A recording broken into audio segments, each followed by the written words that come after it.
En la consolidación del marxismo en la segunda mitad del siglo XIX, en especial a partir de la creación de la Primera Internacional, que fue la organización que aglutinó a las diferentes fuerzas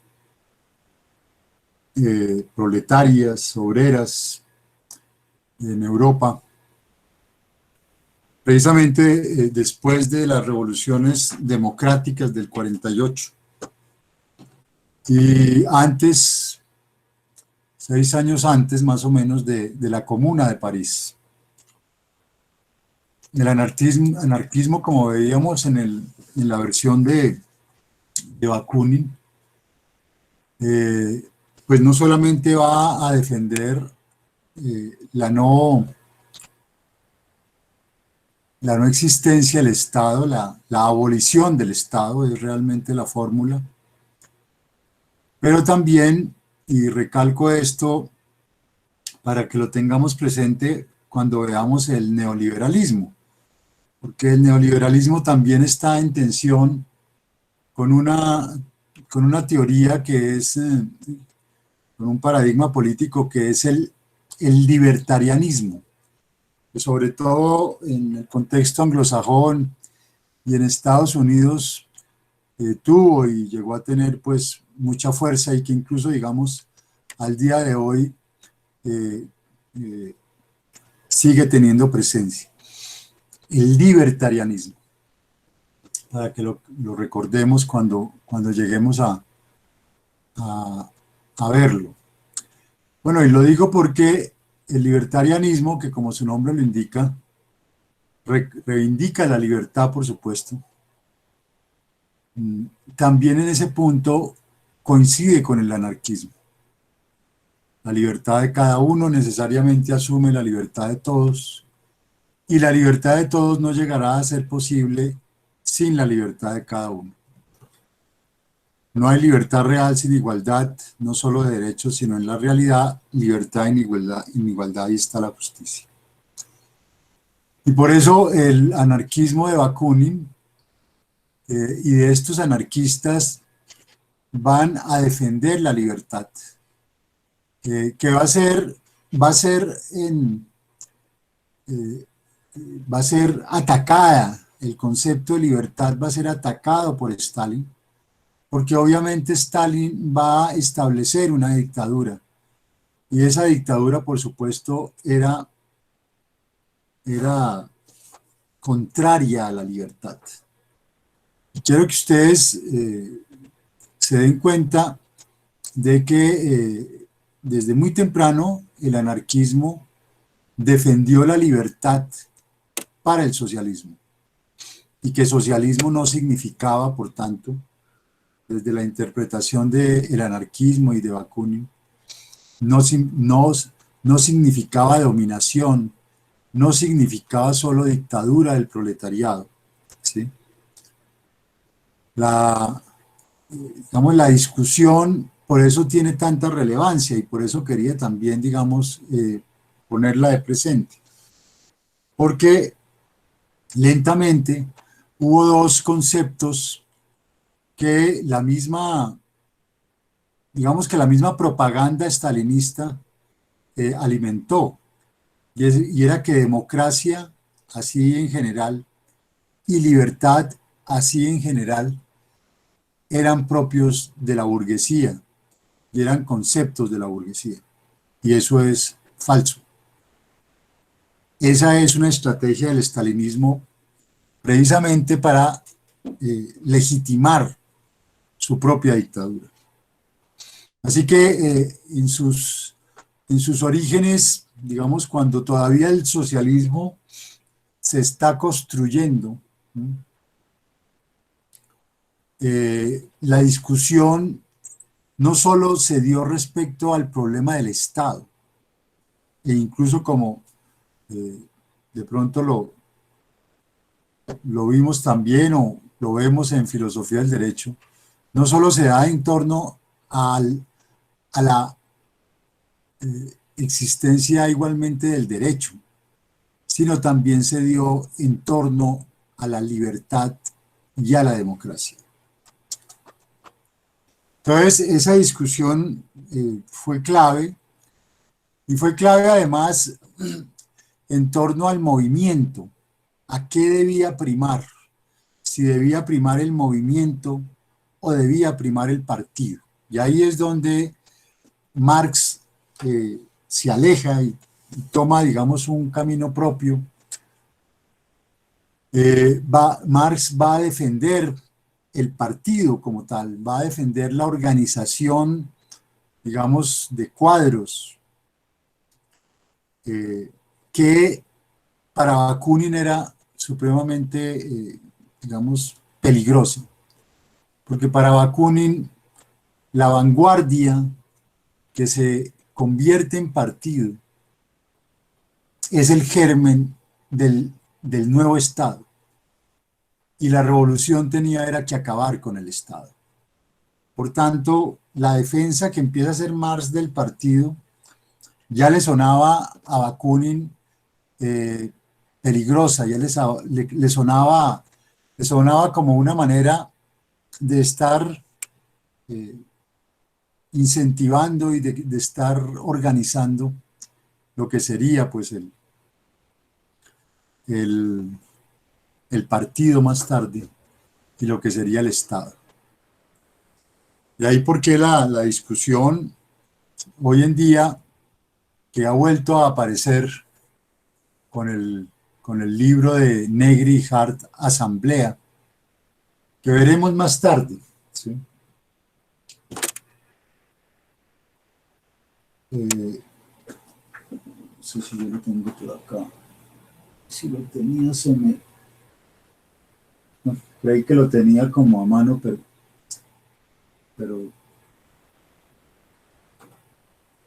pero no lo veo.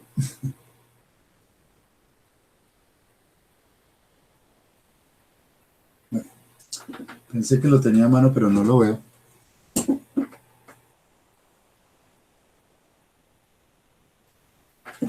El libro de Asamblea vuelve a poner sobre la palestra esta, digamos, inercia y esta dinámica que han asumido las vanguardias en los últimos 30 años, de montarse sobre el movimiento, ¿sí? Y de quererle imponer al movimiento su propia agenda. Y ahí la importancia, digamos, de la discusión que entonces tuvo Marx y Bakunin. Y de nuevo, y esto será y se volverá premonitorio, el palo, cuando el pueblo está siendo golpeado con un palo, el pueblo no es más feliz y al palo se le llama el palo del pueblo. Y esto será lo que va a ocurrir con el estalinismo. Y las otras dos discusiones, que son las que se dan del lado de la socialdemocracia, son las de el reformismo, revolución versus reformismo, ¿sí? Que por supuesto el marxismo, o Marx, y lo que ya empezaba a ser el marxismo, eh, van a señalar y a estigmatizar como revisionismo, ¿sí? Revisionismo era porque, aunque adoptaban, digamos, algunas de las tesis del marxismo, lo que no adoptaban era el planteamiento de que el marxismo fuera científico, ¿sí? Cuestionaban, digamos, esa cientificidad del marxismo, que se presentaba como socialismo científico, porque indudablemente eso era una, digamos, era una influencia del positivismo, que en ese momento, a partir del mediados del siglo, del positivismo de Comte, se había apoderado de todas las ciencias sociales europeas. Entonces, en ese sentido, pues la socialdemocracia, con cierta agudeza, confronta eso, y confronta también el que se descalificaran los instrumentos, los medios, que más tarde serán reivindicados por muchos partidos comunistas, incluso pues el nuestro, cuando reivindicaba lo que se llamó todas las formas de lucha, eh, tanto el sufragio universal como, como la democracia liberal burguesa. ¿Sí? Pero la gran, digamos, discusión que yo quiero que ustedes en todo caso recaben es entre revolución y reforma, porque efectivamente eh, la socialdemocracia, esta socialdemocracia alemana, que entre otras para los que estudian derecho, es la que va a inspirar en el 1920 la Constitución de Weimar, ¿sí? Que es una constitución socialdemócrata por esencia. ¿Sí? Van a apostarle más que a la revolución a la posibilidad de una reforma, de reformas y de una reforma constitucional, de un constituyente, ¿sí? Que adoptando una constitución de esa índole pudiera efectivamente introducir reformas estructurales en la sociedad.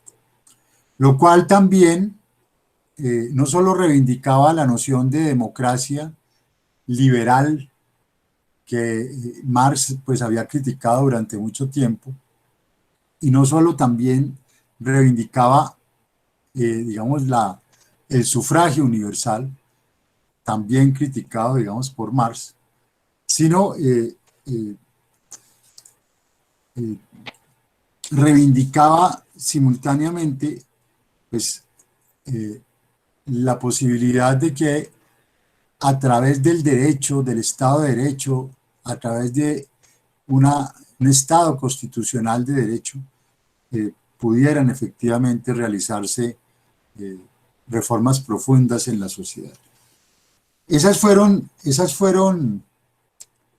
eh, discusiones poderosas, profundas que se dan en el contexto del socialismo, ¿sí? Y que por supuesto van a ser olvidadas porque, como lo veremos inmediatamente, al triunfar la Revolución Rusa y dentro de la Revolución Rusa, al triunfar el ala autoritaria del bolchevismo y reducirse a una dictadura, la dictadura de Stalin, todas estas discusiones fueron acalladas, ¿sí?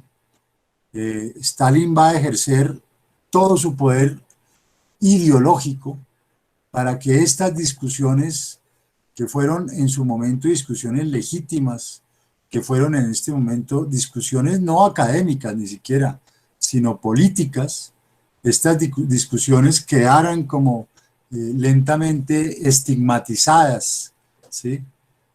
Y el estalinismo, recuerden, es muy amigo y ha sido siempre muy amigo de la estigmatización, ¿no? Del señalamiento, ¿sí? Por eso a Koski se lo llamaba el renegado Koski, ¿sí? Y durante mucho tiempo uno no sabía ni siquiera qué había dicho Koski, pero uno sabía que le habían dicho que era renegado y ya con eso era suficiente. Y si a usted le llegaban a decir que era como el renegado Koski, pues ya hasta ahí llegaba, ¿sí? Ya básicamente eso a usted lo descalificaba y prácticamente lo dejaba como un traidor ante el movimiento popular. Y esas estrategias, que fueron las mismas estrategias del nazismo, van a ser asumidas por el estalinismo en la Unión Soviética. Bueno, y en ese contexto y en estas discusiones que van entre el 80 y pico, después de la muerte de Marx, bueno, que han empezado antes con Marx y que empiezan, digamos, a bosquejarse incluso con la crítica del programa de Gotha, que Marx alcanza, digamos, a escribir.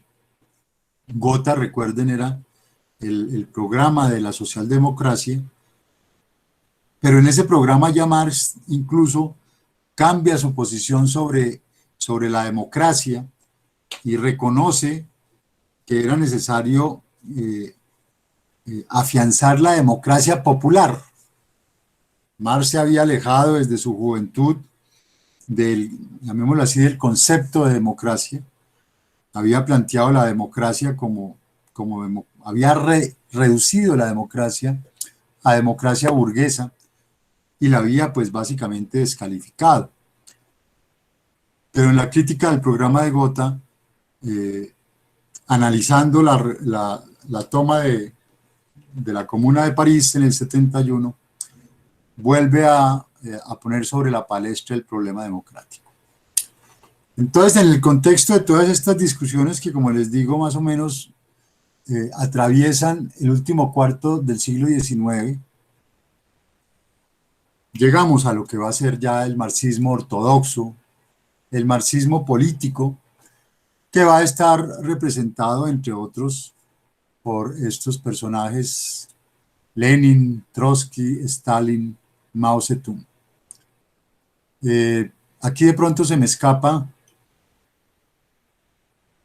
otra que es importante no olvidar, que de pronto la profesora Hincapié incluirá en algún momento, que es Rosa Luxemburgo, que es la gran, digamos, la gran protagonista de la Revolución Alemana, de la fallida Revolución Alemana. Ya, digamos, veremos eso en un momento. La Revolución Rusa tiene, podríamos decir, 3 actos. El primero es en 1905, en pleno dominio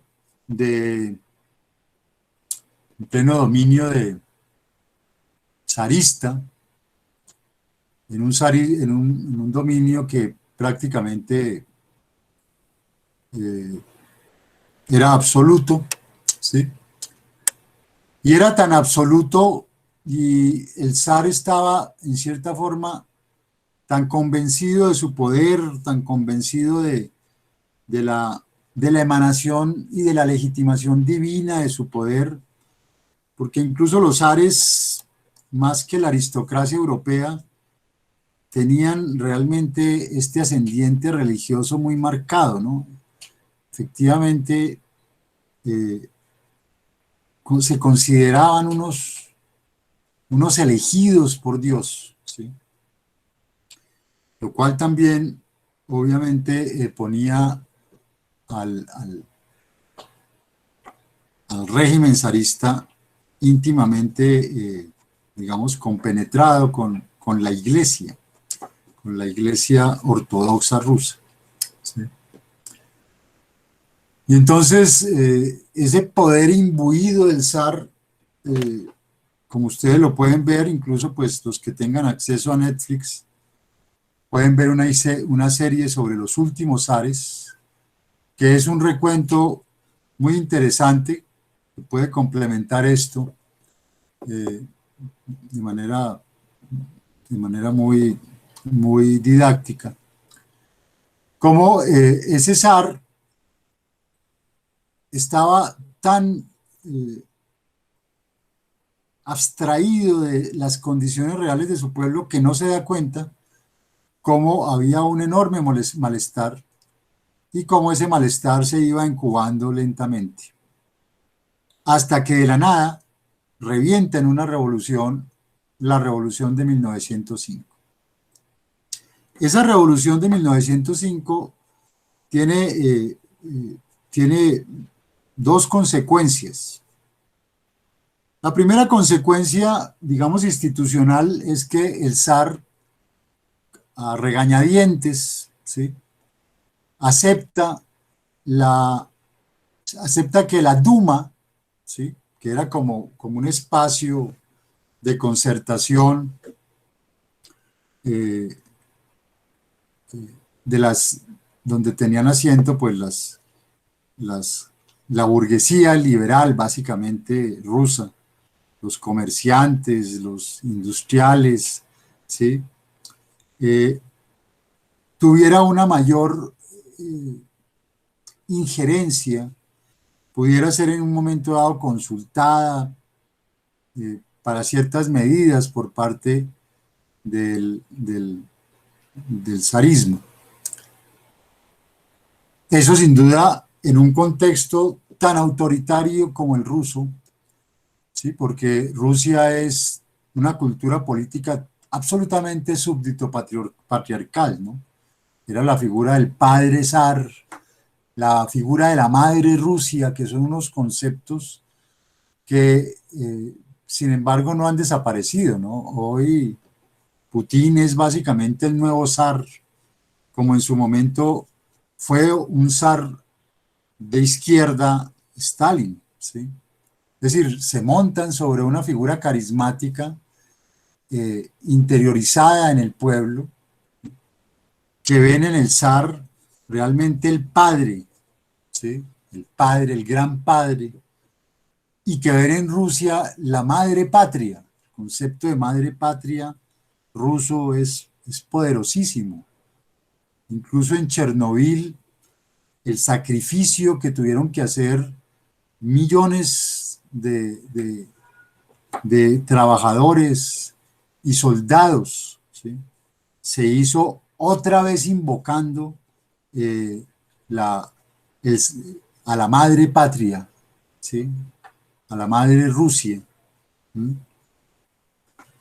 Eh, y por algún motivo, pues, conocerán pues los expertos en la cultura rusa, gravita de una manera muy fuerte en los espíritus de sus habitantes, ¿sí? Hay un referente ahí simbólico eh,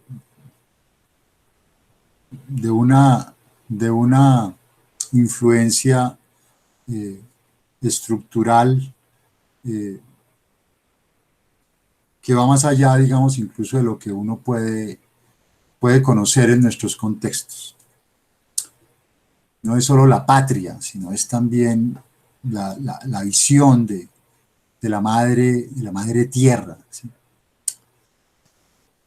Pero la otra consecuencia se va a producir a nivel, digamos, de el movimiento socialista. Movimiento socialista que en Rusia particularmente va a estar dividido en dos ramas. La una, el anarquismo. El anarquismo ruso es también de una fuerza inusitada, de una presencia centenaria, ¿sí?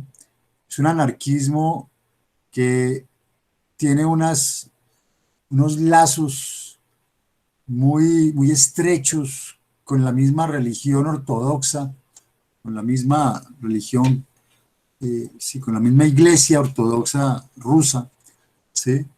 Que recuerden ustedes, es una iglesia llena de íconos y llena de símbolos para un pueblo básicamente campesino, ignorante y analfabeta.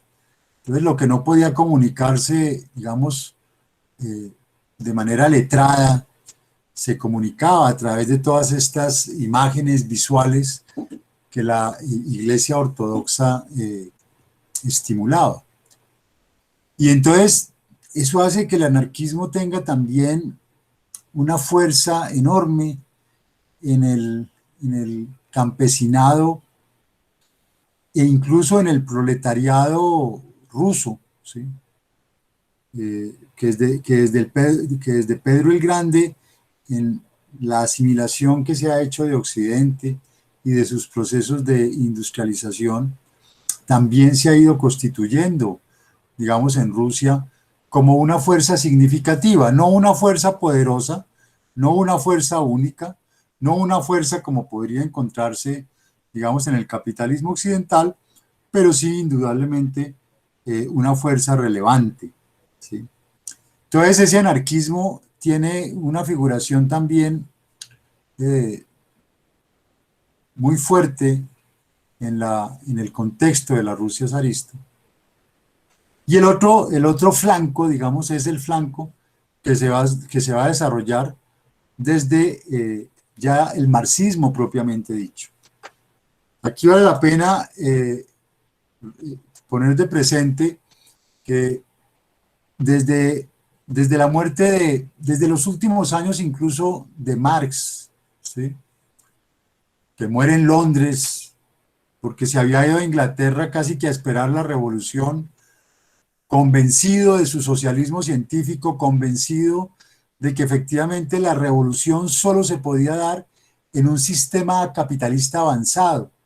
Y en ese momento el capitalismo en su expresión más, más adelantada era el capitalismo inglés, ¿sí? Ni siquiera el capitalismo en Estados Unidos.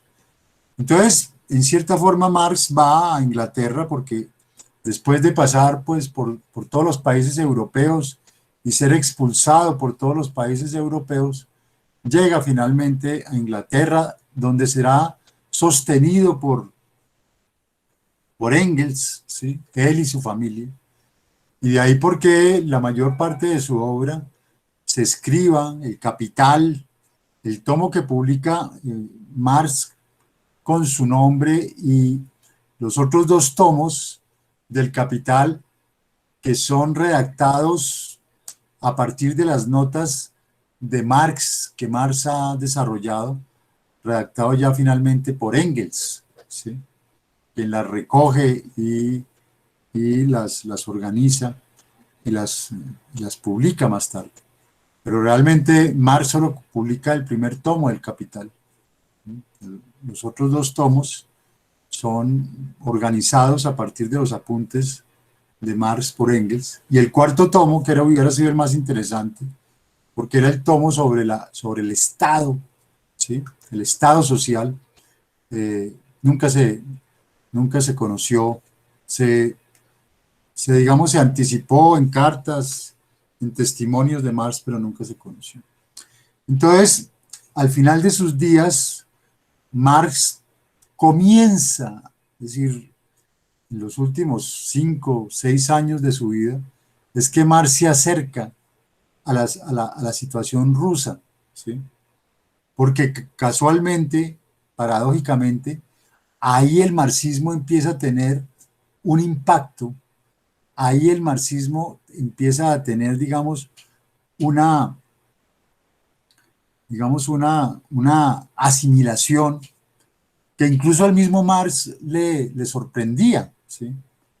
Porque de nuevo, él nunca había pensado en Rusia como un país donde el socialismo pudiera desarrollarse y donde mucho menos el marxismo tuviera, digamos un impacto por lo menos inmediato. Pero lo tiene, y uno de esos autores rusos que empieza a asimilar a Marx se llama Plejanov. ¿Mm? Y Plejanov intenta también, él tiene un libro que en algún momento fue muy también conocido en habla hispana, El papel del individuo en la historia, creo que se llama. Y Plejánov es de los primeros, digamos, transmisores de la teoría marxista en Rusia. Y Plejánov además intenta igualmente, digamos, dar una versión muy coherente del marxismo, ¿sí? Y entonces es él, junto con Engels, que sobrevive a Marx varios años, quien conjuntamente van acuñando dos conceptos, dos categorías extrañas a Marx por completo.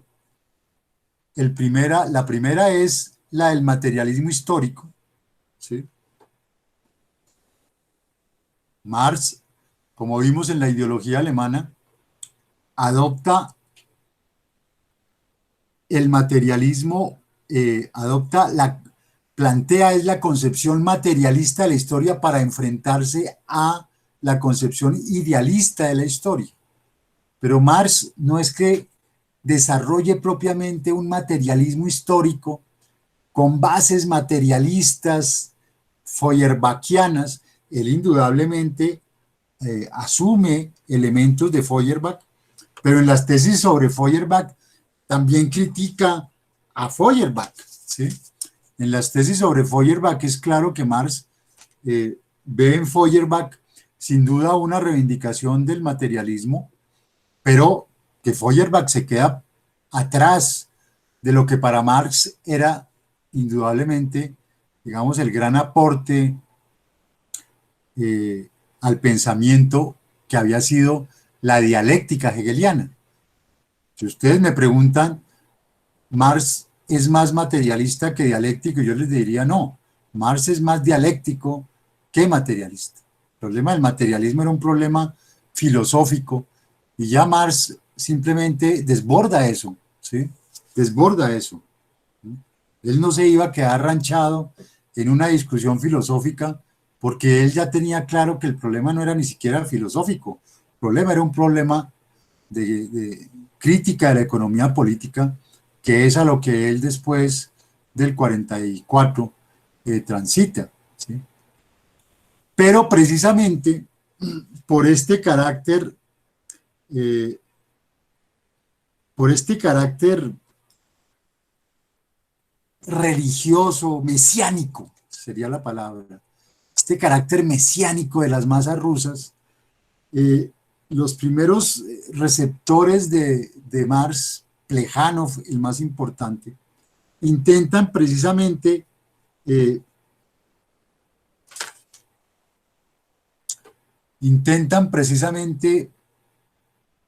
dar una visión del marxismo coherente, ¿sí?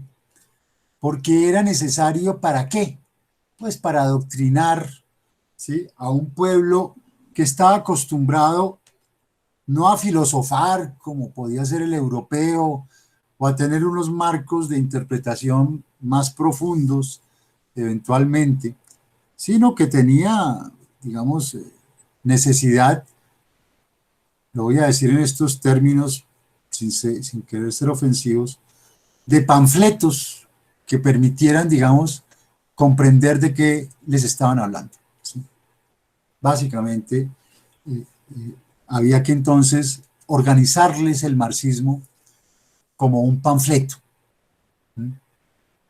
Alguna vez yo escuché acá a un estalinista decir, es que a nosotros no nos sirven las discusiones académicas. ¿Usted qué le va a llevar a un campesino que a duras penas sabe leer, ¿sí?, un tratado, ni siquiera de Marx? Usted puede ponerlo a leer el manifiesto comunista, si acaso, pero si usted incluso le da el Capital, ya ahí no va a entender nada. Incluso no va a entender nada si le da los escritos de Juventud, que obviamente no se los voy a dar, decía, ¿sí? Porque el campesino necesita es que le expliquen las cosas y no que usted entre a discutirle, ¿sí? Y esa es la razón por la cual ese marxismo ruso embrionario organiza a Marx en términos de materialismo histórico y le pone un antecedente al materialismo histórico, que lo va a llamar el materialismo dialéctico. Esa es la gran mentira del marxismo ruso, de que hubo un materialismo dialéctico, ¿sí? Y entonces Engels escribe un libro que se llama Dialéctica de la Naturaleza, que básicamente es un copy-paste en buena parte de la filosofía de la naturaleza de Hegel, para mostrar que la dialéctica estaba en la naturaleza y que por tanto, si la dialéctica estaba en la naturaleza y obraba prácticamente de una manera causal, objetiva, ¿sí?, pues el materialismo histórico eh, era simplemente el desarrollo de esa ciencia natural en la sociedad. Y que así como en la semilla está el fruto que más tarde va a surgir, y así como de las semillas surge después un árbol, ¿sí? De la misma manera de una sociedad como la rusa surge después una revolución y una sociedad ideal. Es decir, van armando una carreta, ¿sí? Una narrativa consistente, coherente. Entonces, van a encontrar ustedes, ya digamos más tarde, mismo Lenin, pero lo recoge Stalin, tres fuentes y tres partes integrantes del marxismo, y entonces el marxismo queda de alguna manera constituido por la economía política inglesa, la filosofía alemana de Hegel y Feuerbach, y el pensamiento político francés. Y pues todo eso es lo que el militante asimila y es lo que el militante después lleva prácticamente como una cartilla a las masas, ¿sí? Para que comprendan mínimamente en qué procesos están articulándose, ¿sí? Entonces, la revolución de 1905, digamos, ya eh, constituye, digamos, un crisol de todos estos elementos, ¿sí? Eh, con uno adicional, y es que en 1905 eh, el partido, digamos, bolchevique, que era como el partido socialdemócrata, era como el partido marxista, sin llamarse propiamente marxista todavía, que estaba constituido por varias facciones, eh, tenía una discusión a su interior, la discusión que lideraban dos de sus más connotados personajes, por un lado Vladimir Ilich Lenin y por el otro León Trotsky, Trotsky de ascendencia judía, ¿sí?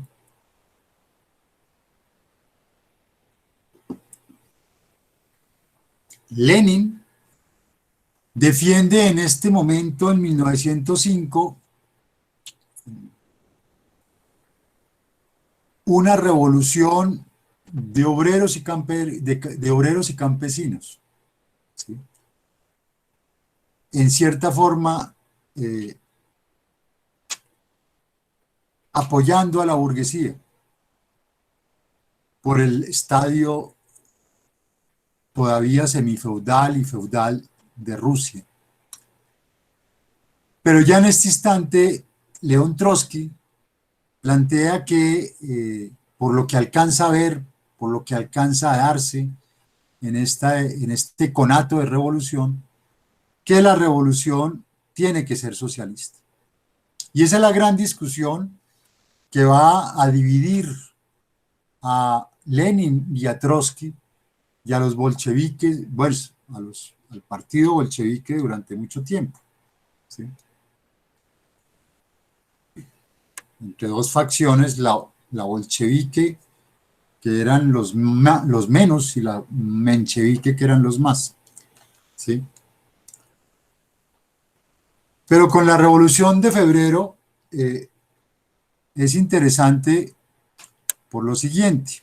En 1917, recuerden, estamos en guerra hace 4 años, ha estallado la guerra, la Primera Guerra Mundial, desde 1914, y por todo ese dominó de alianzas, Rusia ha entrado en la guerra. Y por supuesto, Rusia, que tiene como tres frentes, uno en guerra con Japón y otro por un lado en guerra en el Mar Negro y otro con los alemanes, en fin, pues Rusia está perdiendo la guerra. Y el zar es un incompetente absoluto, ¿sí? Él ni se da cuenta, sus generales son unos incompetentes, ¿sí? Rusia había expandido su, digamos, su imperio, dando, pues, por supuesto, guerras frontales, guerras sectoriales, donde había podido, digamos,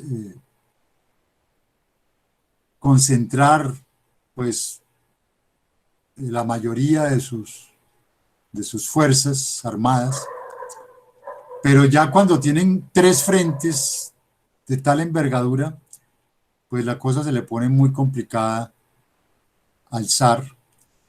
Y en el 17 la presión de los soldados que están simplemente eh, abandonando el frente de guerra, la presión de las masas que tienen hambre en las ciudades, la presión de los campesinos que ya no logran producir más porque les pedían, hace que explote la revolución.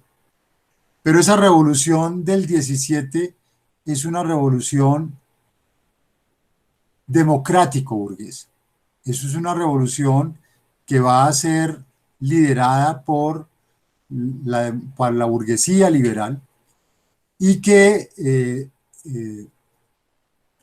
los partidos socialistas, los partidos marxistas, porque no todos son partidos socialistas, si acaso el partido marxista, pues es el partido bolchevique, socialdemócrata, y los anarquistas deciden, digamos, conformar un gobierno revolucionario en la línea que Lenin había defendido desde 1905. Un gobierno, digamos, de transición, un gobierno democrático, con participación de obreros y campesinos sustancialmente, como fuerzas sociales eh, estructurales, como fuerzas sociales de apoyo pues sustancial, pero realmente dirigido por la burguesía liberal en cabeza de Kerensky. En ese momento, el zar se lo obliga a abdicar. De nuevo, si tienen la oportunidad, vean, eh, vean esta serie de Los Últimos Zares y la familia queda bajo la familia del zar, ¿sí?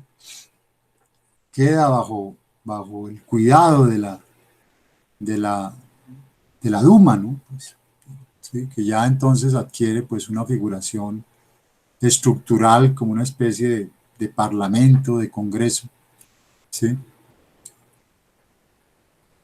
Pero la burguesía y el gobierno de la burguesía no logra resolver los problemas de la revolución, que eran básicamente el primero y más urgente, terminar la guerra, ¿sí? Terminar la guerra. Aquí se produce algo anecdótico, y es que todos los bolcheviques estaban fuera la gran parte de los bolcheviques estaba fuera de Rusia porque los habían deportado previamente. Y entonces Alemania le ofrece a los bolcheviques, le ofrece a Lenin, ¿sí? Estando en guerra con Rusia, le ofrece que le va a poner un tren para prácticamente atravesar eh, todo el territorio de guerra y llevarlo a Petrogrado, ¿sí? Y entonces, efectivamente, digamos, que la revolución se produce en Petrogrado. Lenin atraviesa Alemania, no sé si era que estaba en Francia o qué, pero atraviesa todo ¿sí? Y llega finalmente a Petrogrado.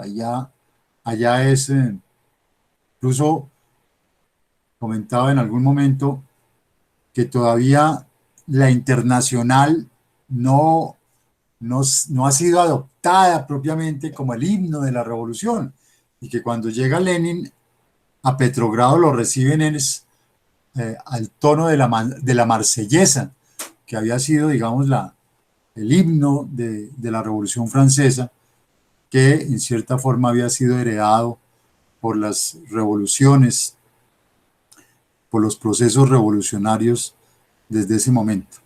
Recuerden que la internacional, les mostraba el otro día, se concibe es en el 1871, en el marco de la Comuna de París. Entonces llega Lenin y pues inicialmente apoya este gobierno democrático liberal. Obviamente ya ahí tienen cabida los, digamos, los representantes obreros a través de los partidos, los representantes campesinos a través de los partidos, ¿sí? Pero Lenin se da cuenta, pero hay una situación que va a ser Trotsky quien ponga de presente, y es que simultáneamente se han consolidado y se han constituido los soviets, es decir, las asambleas populares, ¿sí? Entonces Lenin llega, encuentra un gobierno provisional que no logra resolver los problemas más urgentes de la situación rusa, y ve al mismo tiempo que las asambleas populares, es decir, los soviets, están tomando las decisiones del pueblo. Entonces aquí está pues la Revolución de Febrero, aquí está la dimisión del zar, ¿sí? El gobierno provisional que se crea, y empiezan a organizarse ya en manera institucional, ¿sí? El Soviet de Petrogrado, que es el que aglutina los soviets de obreros, de soldados, de campesinos, de estudiantes, ¿sí? El Soviet de Petrogrado, que llegará a ser su presidente Trotsky, ¿sí? Que después será también el comandante del Ejército Rojo. Entonces, Lenin ve esta situación de, de doble poder que conceptualiza Trotsky, porque aquí el gran ideólogo, a diferencia de lo que más tarde se quiso mostrar, no es solo Lenin. Lenin es, digamos, el gran activista, ¿sí? Es el gran dirigente, pero el gran ideólogo de la revolución realmente es Trotsky, ¿sí? Trotsky es el que eh, escribe y conceptualiza lo que está sucediendo. Y una de sus conceptualizaciones más interesantes es precisamente mostrar que lo que se está dando en ese momento en Rusia es una situación de doble poder, dice él. Pero ese doble poder tiene que tener una salida hacia uno de los dos. El doble poder no puede mantenerse, ¿sí? El doble poder tiene que tener una solución. Y aquí es donde Lenin, con gran agudeza, en lo que se conoció como las tesis de abril, acoge el argumento de Trotsky, ¿sí?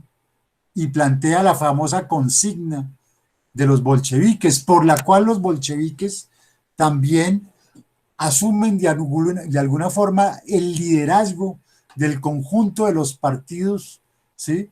Y son reconocidos así en buena parte por el pueblo, porque la consigna de Lenin es todo el poder a los soviets, ¿sí? Todo el poder a los soviets, es decir, todo el poder a las asambleas populares, todo el poder a la democracia popular. Eso era básicamente lo que estaba diciendo Lenin, en línea con Trotsky, ¿sí? Porque en este momento Stalin es un pobre burócrata del partido, gris, como todos los burócratas,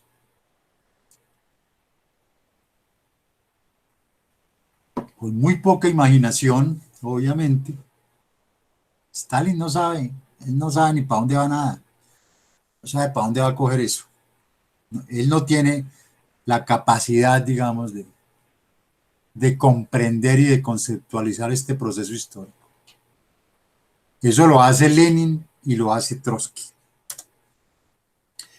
Y en agosto, ¿sí?, después de las famosas tesis de abril, Lenin escribe su texto, su libro, El Estado y la Revolución, que es un libro del pensamiento, de la teoría política y la filosofía política básico, como son básicos libros del pensamiento político burgués, ¿sí? Aquí de lo que se trata es de que comprendamos y tratemos más o menos de ubicar los grandes textos, ¿sí?, los grandes textos de la filosofía política, ¿sí? Tanto no les voy a decir que solo son los del marxismo, ¿sí? No, vamos a tratar de ver pues todo el abanico de textos representativos.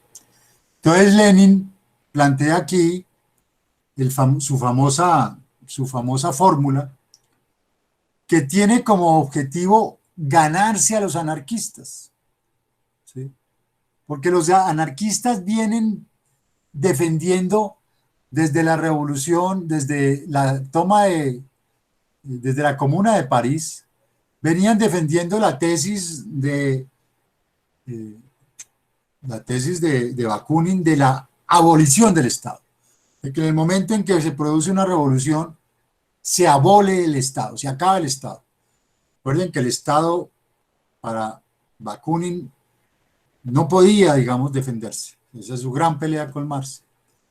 Pero ya Lenin, leyendo con detenimiento a Marx, leyendo la crítica al programa de Gotha, leyendo la lucha de clases en Francia en el periodo de 1871, tal, comprende a partir de los escritos de Marx que es necesario mantener el Estado, que es necesario, que no hay que abolir el Estado, porque lo que pasó en la Comuna de París es que por abolir el Estado vino la reacción y se tomó otra vez el poder.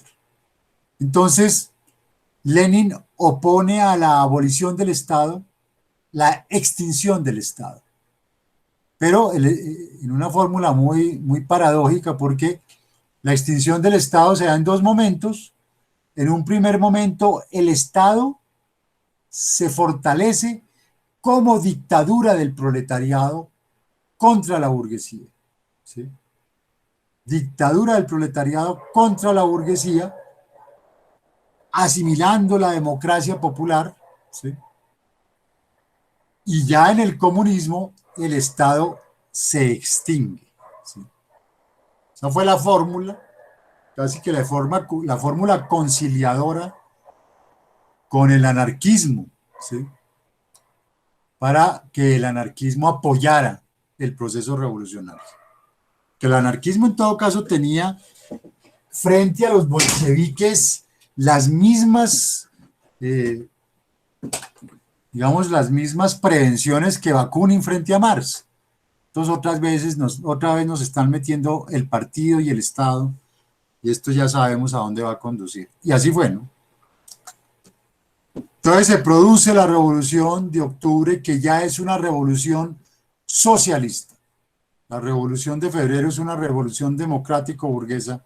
La revolución de octubre es una revolución socialista. Ustedes pueden ver una película se llamó Rojos. No recuerdo, es una película gringa, pero sobre la vida de John Reed, que es un periodista que también escribe un libro fabuloso, de fácil lectura, porque precisamente él era periodista y había cubierto también la Revolución Mexicana. Entonces se va a Rusia como corresponsal y cubre toda la revolución. El libro se llama 10 días que estremecieron al mundo. Es un libro extraordinario, es un libro además hermoso, es un libro de mucha sensibilidad, que da una fotografía, ¿sí?, del proceso de la revolución del 17. Entonces se lo recomiendo porque es además muy bonito y muy agradable, digamos, de leer, ¿no? Más allá de las películas. Pero esta de John Reed, Rojos creo que se llamaba, con la que fue alguna vez compañera de Woody Allen, que no recuerdo el nombre, de Diane Keaton, no me acuerdo. Es también una radiografía interesante. Entonces, ya ahí está, pues, comité ejecutivo del partido bolchevique, ahí ya está Lenin, ¿sí? Ahí ya está, digamos, la decreto revolucionario, ¿sí? Y Trotsky se convierte no solamente en el presidente del Soviet de Petrogrado, sino también en el comandante del Ejército Rojo, y es él quien va a liderar, digamos, la defensa de la revolución.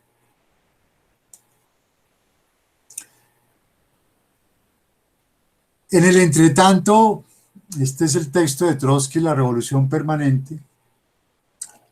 En el entretanto, Lenin sufre un atentado que prácticamente lo incapacita y muere después de 1919-20, debe estar muriendo en el 21 o 22. Y hay un libro de Lenin, El Testamento de Lenin, donde Lenin ya se da cuenta de la figura tenebrosa de Stalin, y entonces pide que Trotsky lo reemplace como secretario general del partido bolchevique, ¿sí? Pero desgraciadamente ya en este momento Stalin, que es mañoso y que sabe manipular, digamos, los mecanismos del partido, con el agravante además de que el partido, para manejar el Estado, le ha tocado reclutar a toda la burocracia zarista, ¿sí? Toda la burocracia zarista que manejaba el Estado zarista, para manejar ese Estado zarista monstruoso, pues obviamente no iban a llegar con obreros y con campesinos analfabetas. Entonces, Stalin, con mucha, no diría inteligencia, ¿sí? Sabiendo ya para dónde va el agua al molino, recluta todo el zarismo, ¿sí? Y por supuesto, toda esa burocracia termina siendo una burocracia fiel a la figura de Stalin. Y empieza esta lucha entre Trotsky y Stalin. El argumento de Trotsky es la necesidad de profundizar la revolución. Es la necesidad de que la revolución vaya más allá de los límites de Rusia, de que el capitalismo es global y por tanto la revolución tenía que ser global.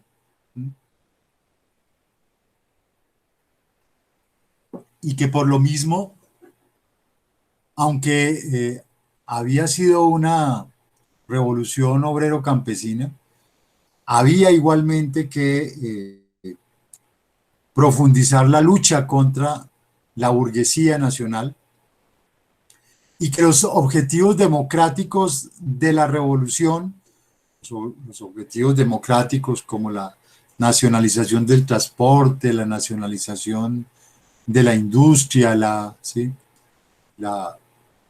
la educación, en fin, todo lo que se llamaban las tareas democráticas de la revolución, pues obviamente tenían que ser acometidas por, por la dictadura del proletariado, por el Estado, digamos, socialista. ¿Sí?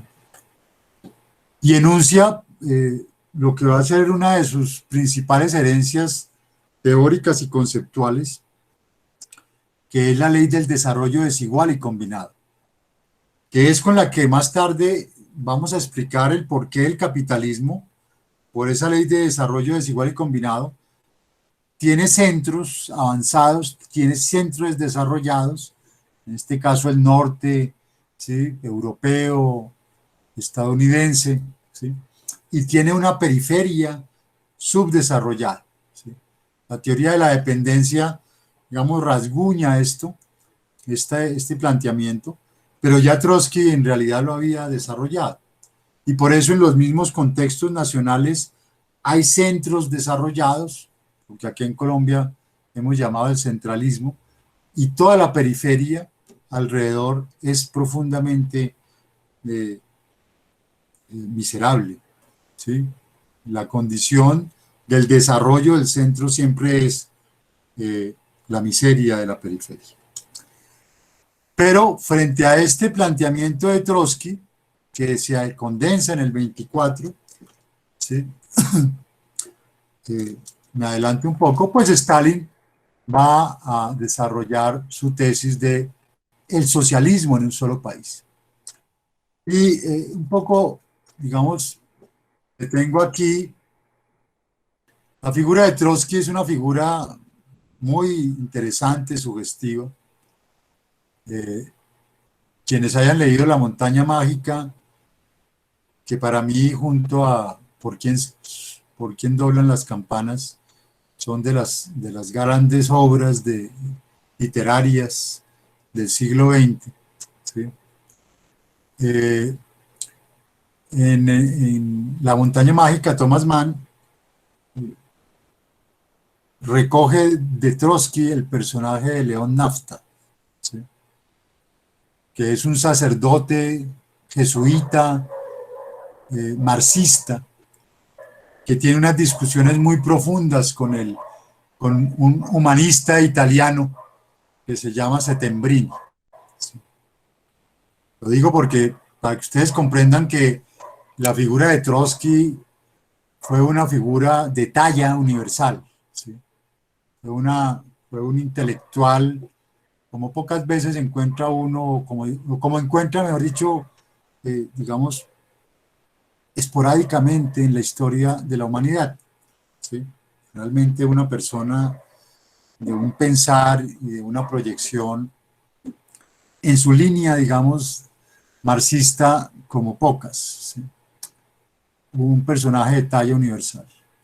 Bueno, pero este libro de Leonardo Padura, que es un cubano, y además es un cubano judío, ¿sí? Porque hay toda una diáspora sefardita que llega a Cuba y otros llegan acá, incluso a Colombia. ¿Sí? Leonardo Padura escribe este libro, un libro extraordinario también, supremamente ameno, pero sobre todo un libro que le muestra a uno qué pasó. El hombre que amaba a los perros es digamos, la excusa para hablar de Trotsky, quien amaba a sus perros. Cuando sale de Rusia huyendo ya de Stalin, se lleva a sus perros. Pero el asesino de Trotsky en México, ¿sí? El hombre que asesina finalmente a Trotsky en Ciudad de México, también amaba a los perros. ¿Sí? Y se lo encuentra el personaje del libro en Cuba, porque cuando lo liberan los mexicanos lo juzgan, lo cogen, lo juzgan y lo condenan a 20 años. Y al acabarse pues la condena, el único país que lo recibe es Cuba, al asesino de Trotsky. y en Cuba aparentemente pues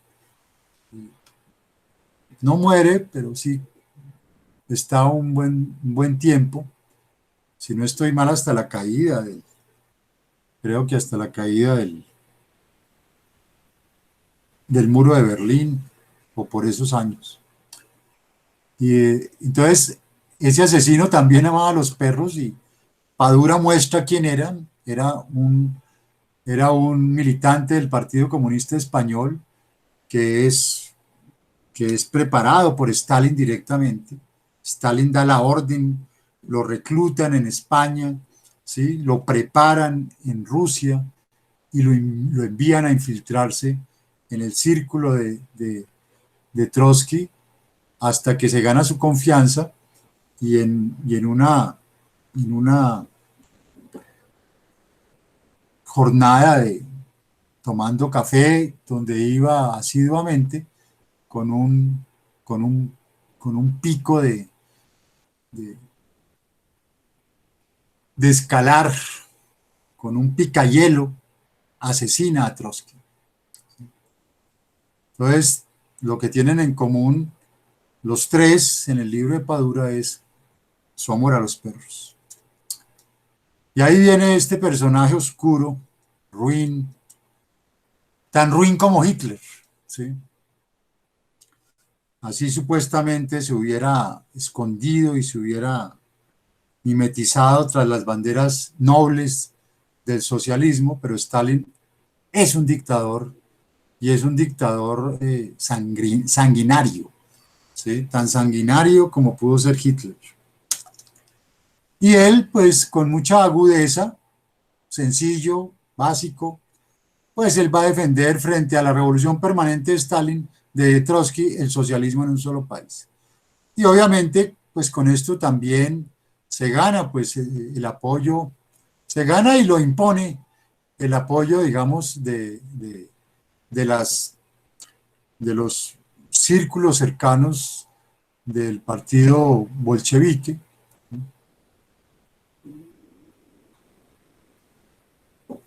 Y se olvida el marxismo, ¿sí? Eso no les quepa a ustedes duda, ¿sí? Se olvida del marxismo, porque si Marx había dicho que el Estado había que extinguirse, ya Stalin sabe que el Estado no se puede extinguir. Si por ahí Pachucanis estaba en este momento diciendo que el derecho es el opio del pueblo y el derecho también tiene que extinguirse, ya Stalin tiene claro que el derecho no se puede extinguir. Y entonces obliga al pobre Pachucanis a jurar de lo que había dicho y después lo manda a fusilar una vez que ha redactado la Constitución de la Unión Soviética. O sea, Stalin es un tipo básico, ¿sí? Básico. Es un hijo de campesinos de Siberia, ¿sí? Su madre ha sido maestra y por tanto él sabe que al pueblo lo tiene que manejar o con represión o con formulitas sencillas. Y así lo hace, ¿sí? Él no tuvo, nunca tuvo una pretensión de ser intelectual ni de ser ideólogo. Él más bien se burlaba de eso. Y muere solo, muere, le da una, un accidente cerebrovascular en su oficina, ¿sí? Y muere solo ahí, como un perro. Y cuando llegan sus propios camaradas a ver qué le han pasado, y pues cuentan pues, cuentan, digamos, los testimonios, y se dan cuenta de que está muerto, sus propios camaradas en el 53 lo patean ahí, muerto, ¿sí? Del odio que le tenían, porque todos lo odiaban, lo que le tenían era un miedo reverente terrible, porque si usted caía en desgracia con Stalin, simplemente lo desaparecían, ¿sí? Un dictador que dura desde 1920 hasta 1950 y pico cuando muere, ¿sí? Es decir, Alemania tiene a Hitler desde el 33 hasta el 45, pero Rusia y después la Unión Soviética tuvieron que soportar a Stalin desde el 20 y pico, 22, 23, hasta el 53, o sea, 30 años de dictadura. Ahí pues se organiza inicialmente con Lenin la Internacional Comunista, que reemplaza a la primera internacional. Esta es la internacional que se va a llamar el Comintern. Todavía, digamos, Lenin no ha tenido el atentado y entonces pues orienta esa internacional. Pero después, insisto, muere Lenin y ya más tarde, como lo va a poner de presente Alexander Solzhenitsyn, que es el primero que logra escapar y que logra filtrar a Occidente los documentos de la dictadura estalinista, muestra los famosos archipiélagos, ¿sí? Que eran los espacios, más o menos los campos de concentración que Stalin organiza en toda Rusia para todos los disidentes políticos, ¿sí? Cuando no los mataba y los fusilaba, pues los mandaba a estos campos de concentración, lejos, por supuesto, de Moscú, en Siberia, en unas condiciones físicas infrahumanas, ¿sí? Donde terminaban pues muriéndose por los trabajos forzados. Esta es la oposición de izquierda, liderada por Trotsky, donde lo acompañan otros miembros del partido, ¿sí? Cuando todavía, digamos, se podía, digamos, había una lucha de facciones al interior del partido bolchevique, pero no sobreviven ninguno de ellos. A todos ellos después Stalin los acaba. Ahí tienen ustedes el staff, lo que se llamaba el comité central del partido bolchevique, todos, salvo Stalin y Lenin, que muere de muerte natural, aunque no hay mucha seguridad de si Stalin no contribuyó a su muerte por omisión, porque no mandó unos médicos, en fin, todos los asesina Stalin. Todo el comité central bolchevique lo asesina Stalin. Eso es para que ustedes no se dejen meter los dedos en la boca cuando llegue algún estalinista a defenderles la figura de Stalin, ¿sí?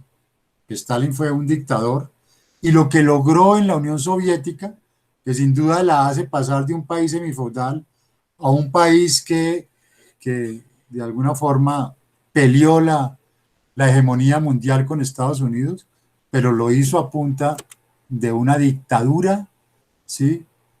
Si no peor, por lo menos igual que la que pudo darse en el fascismo y en el nacionalsocialismo, ¿sí? Una dictadura implacable. Antes, 2 años antes de su muerte, Trotsky funda la Cuarta Internacional, y esa foto la tomé yo, precisamente. Ese es el estudio de Trotsky en Ciudad de México. Cuando vayan a Ciudad de México, si van a la UNAM, el museo queda cerca de la UNAM. Puede uno ir, y queda además cerca a la casa de Frida Kahlo. Ustedes recuerden, Frida Kahlo fue amante de Trotsky cuando Trotsky llega a México. Y ahí en ese estudio es que es asesinado por el agente estalinista, que le pega un hachazo en la cabeza y Trotsky muere al día siguiente. Y esta es la época también, antes, pues obviamente en los 20, del fascismo de Mussolini. Ahí está el Duce, como le decían. Ese fascismo que es, digamos, la analogía del nacionalsocialismo alemán, pero latino, ¿sí? Mucho más folclórico. Si ustedes no las han visto, yo les recomiendo las películas de Fellini. Fellini se burla de todos estos fascistas de una manera deliciosa, ¿sí? Los muestra así todos con sus camisas y ¿sí? Y su pompa, ¿sí? Así como Mussolini. Y esa burla es muy graciosa de parte de Fellini. Y una película que también muestra el final del fascismo italiano, que es Salò, de Pasolini, una película implacable, terrible, que muestra toda la crudeza en general del fascismo, tanto italiano como alemán, como español, ¿no? Porque recuerden que el generalísimo Franco es otro facho, ¿sí? Y tengan en cuenta esas figuras y léanse el artículo de María Jimena Duzán de semana, en la última edición, que se llama Uribe el fascista, para que ustedes tengan el marco desde el cual, al cual se estaba refiriendo María Jimena de Duzán, por lo cual ya está pidiendo que sea protegida por las amenazas que los furibistas han desencadenado contra ella. En ese contexto surge Gramsci. Obviamente Gramsci no le cae nada bien a los estalinistas. Los estalinistas son, yo como me habrán oído decir muchas veces, los estalinistas son de una monstruosidad gruesa. Ellos no saben pintar, ellos no logran hilar una aguja. Ellos son basticos, burditos, ¿sí? ¿Sí? Ustedes tienen unas figuritas por acá cercanas que pueden ver, son burditos, ¿sí? No voy a decir quiénes, a ver si adivinan. Profesor, están haciendo una pregunta, ¿me permite interrumpirla? Sí, claro. Acaban de preguntar que cuál es la diferencia entre estalinismo y fascismo. Pues yo les diría que ninguna, porque el estalinismo es un fascismo de izquierda, ¿sí? Es decir, es un totalitarismo de izquierda. Y es interesante, y yo no sé yo creo que la profesora Hincapié de pronto abordó el totalitarismo de Hannah Arendt. El totalitarismo, el libro El totalitarismo de Hannah Arendt, una judía, ¿sí? No era solamente pensando en, en, en Hitler o en este folclórico del Duce, de Mussolini, ¿sí? El totalitarismo era pensando en Stalin también. Y los indicadores que ella plantea ahí de lo que es un sistema totalitario, al cual incluso ustedes hoy podrían empezarle a aplicar esos indicadores a Colombia, porque tenemos un legislativo dominado por un partido, por una coalición de derecha. El procurador próximo, la procuradora, el contralor, el fiscal, el defensor del pueblo, es decir, todas las instituciones de control en manos del mismo partido, de la misma tendencia. Eso básicamente es el fascismo, que primero se toma el poder, se toma el Estado y después ya impone lo que quiera, ¿sí? Y empiezan las libertades a ser restringidas, y empiezan las persecuciones, y empiezan las intercepciones, ¿sí? Y empiezan los secuestros por parte del Estado. Eso es el fascismo. Pero eso es lo que igual ocurrió en el estalinismo. O sea que la única diferencia es que en el fascismo, el gran capital manda, y en el estalinismo manda es el Estado, pero en la figura igualmente de un dictador, que era Stalin, ¿sí? Entonces no hay para mí, y no lo es porque para mí como opinión, no. Ustedes se van, insisto, al los fundamentos del totalitarismo en Hannah Arendt y van al libro de Pulanzas, Fascismo y Dictadura, y cogen los indicadores en los cuales estos autores, que son autores de izquierda, definen un sistema totalitario y un sistema fascista y aplica perfectamente tanto para Hitler como para Mussolini, como para el generalísimo Franco, como para Stalin. Y bueno, y si lo extienden a nuestros días, también. Pero digo que al stalinismo y al marxismo ortodoxo en general eh, no les gusta mucho Gramsci, porque Gramsci les introduce la noción de que no es lucha de clases. Mira, te voy a contar, no es solo lucha de clases, es lucha de hegemonías. No es solamente burguesía y proletariado, ¿sí? No, no seas tan básico, ¿sí? Es lucha de hegemonías. La burguesía organiza una hegemonía de clases y hay una contrahegemonía alrededor de las clases también contestatarias. Eso no es que solamente los burgueses y los proletarios se agarren, es que se crean bloques hegemónicos, bloques históricos hegemónicos. La burguesía derrotó y derrocó a la monarquía, ¿sí? Porque creó un bloque hegemónico alrededor de ella, un bloque contrahegemónico, perdón. Y de la misma manera, para derrocar el bloque hegemónico alrededor de la burguesía, pues hay que crear un bloque contrahegemónico alrededor de las clases contestatarias.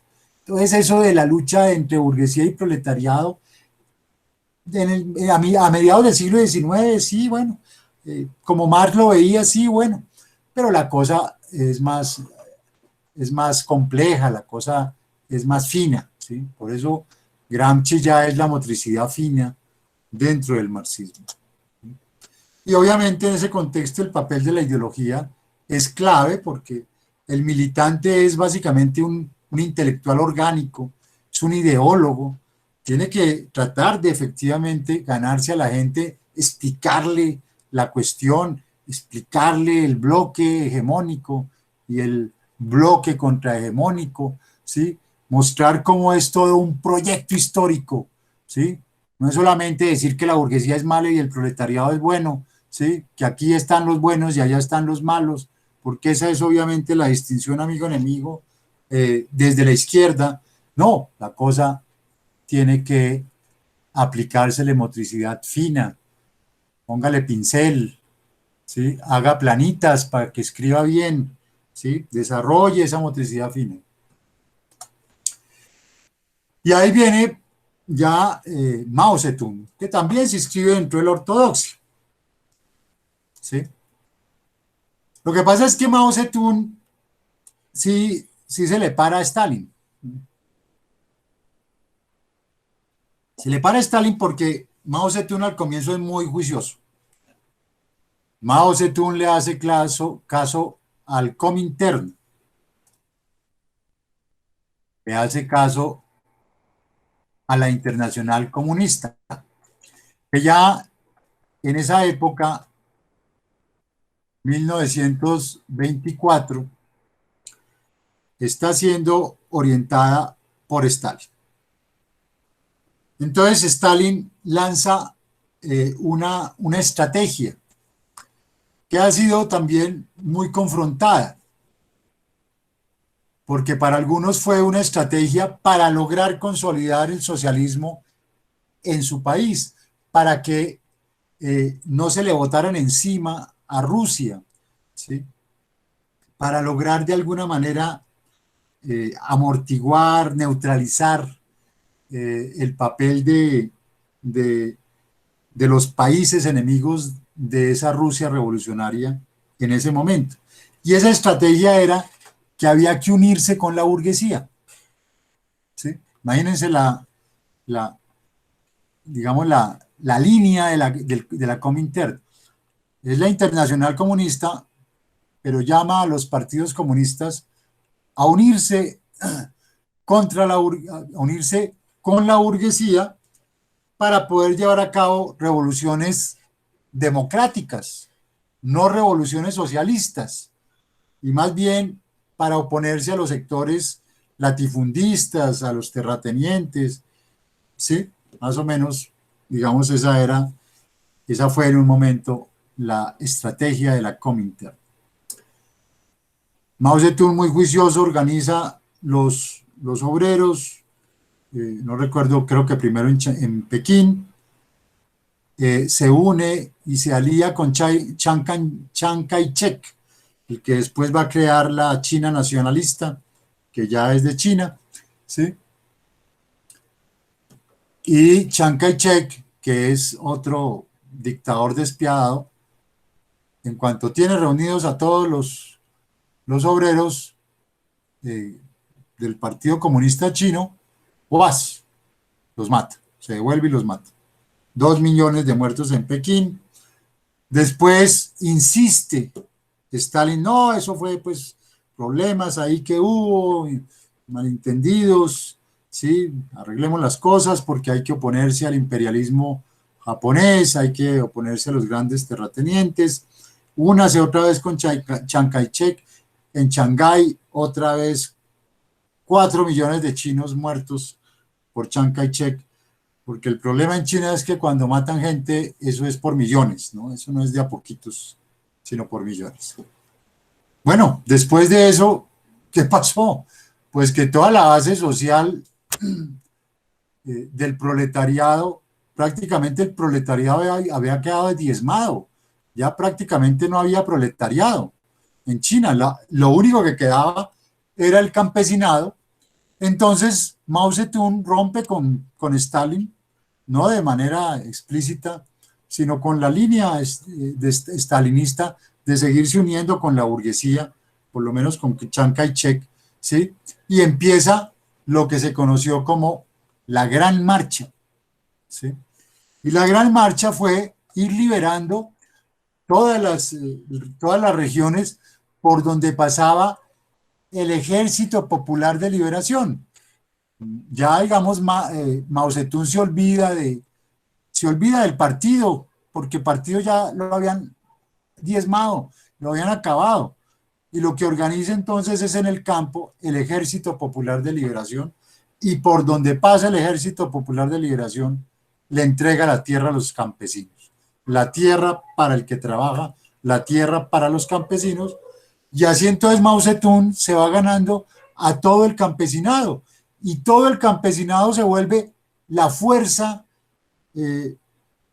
material, pero también se vuelve la fuerza dirigente de la Revolución China. Es decir, ya ahí el planteamiento de Marx no existía, ¿sí? Porque Marx obviamente nunca aceptó darle al campesinado digamos, un papel dirigente de la revolución, pero es que ya no quedaban proletarios, quedaban si acaso los miembros y los cuadros del partido, ¿sí? Muchos de ellos no eran tampoco como Lenin, como Trotsky, como todos estos, eran pequeño burgueses, ¿sí? Pequeño burgueses ilustrados, pero no eran propiamente proletarios, ¿sí? No eran propiamente proletarios. Entonces, el campesinado se vuelve se adopta un papel dirigente de la revolución.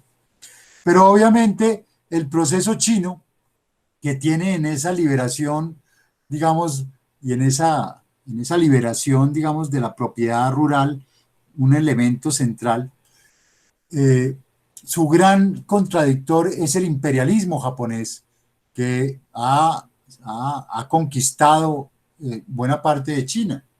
Y entonces, ahí es donde Mao Zedong concibe lo que él va a llamar la revolución de nueva democracia. Y la revolución de nueva democracia es la unidad de acción entre el proletariado, el campesinado, lo que él llama la pequeña burguesía y la burguesía nacional.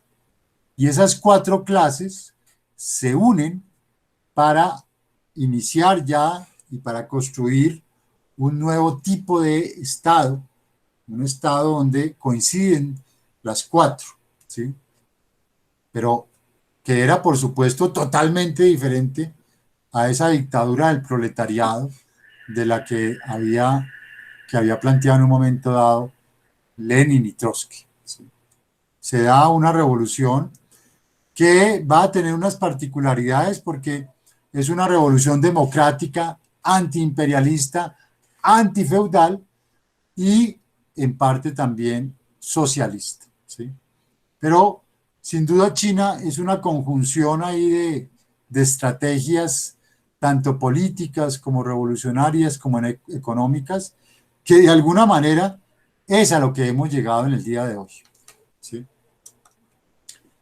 Entonces Mao Zedong se vuelve también el gran líder, pese a sus llamados a que no hubiera un culto a la personalidad, pero eso era inevitable en países, digamos, feudales y semifeudales, donde la figura carismática pues tiene y juega un papel tan importante. ¿Sí? Y en los 60, digamos, se da una radicalización de la revolución y empieza una lucha de facciones al interior del Partido Comunista, una lucha de facciones que va a estar orientada a golpear a los sectores, llamémoslo así, más liberales de la revolución, digamos a los sectores pequeñoburgueses y a los sectores burgueses nacionales que habían hecho parte inicialmente de la gran alianza, de la gran convergencia de la revolución de nueva democracia. Y eso entonces deriva igualmente en toda una dictadura, ¿no? Igualmente se convierte, pues, en un proceso supremamente autoritario, ¿sí? Que va a ser supremamente doloroso para China, ¿sí? En ese contexto muere Mao Zedong, inicialmente en esa lucha de facciones que se desata, la famosa banda de los cuatro liderada por, la, por la esposa de Mao Zedong, es acusada de traición, y de toda esa pelea, ¿sí? Que en un año hay por lo menos 3 líderes diferentes. Finalmente, triunfa Deng Xiaoping. Y Deng Xiaoping es el arquitecto de la nueva China, de esta China globalizada, de este capitalismo global en China, que no por ser capitalismo global deja de ser autoritario. Ustedes tienen ahí las fotos de lo que fue la matanza de Tiananmen, donde los tanques, Tiananmen, yo estuve ahí en la plaza de Tiananmen, es una plaza como decir 4 veces la plaza de Bolívar, enorme, y inmediatamente después está el famoso palacio, ¿sí? Que era donde vivía el emperador en su momento, enorme también, fabuloso.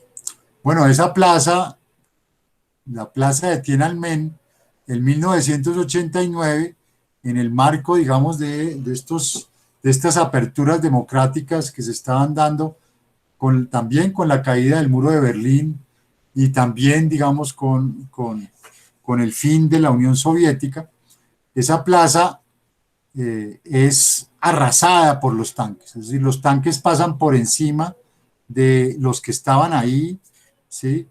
Mueren en la plaza solamente 500.000 personas, 500.000 chinos que reclamaban apertura democrática, y en los siguientes 2 años son ajusticiados, son asesinados 2 millones a 3 millones de defensores de la democracia en China. Hoy prácticamente el movimiento solo sobrevive en Hong Kong, ¿sí? Que ha levantado esas banderas pues en la antigua excolonia inglesa, que desde el 2000 pasa al dominio de China, como tenía que ser, porque eso es territorio chino.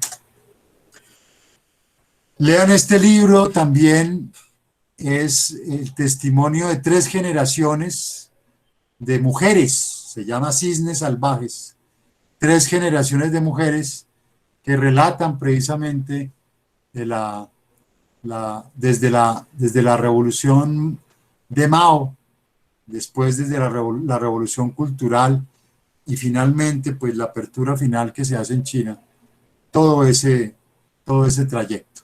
Otro libro muy, no solo hermoso y profundo, sino muy didáctico.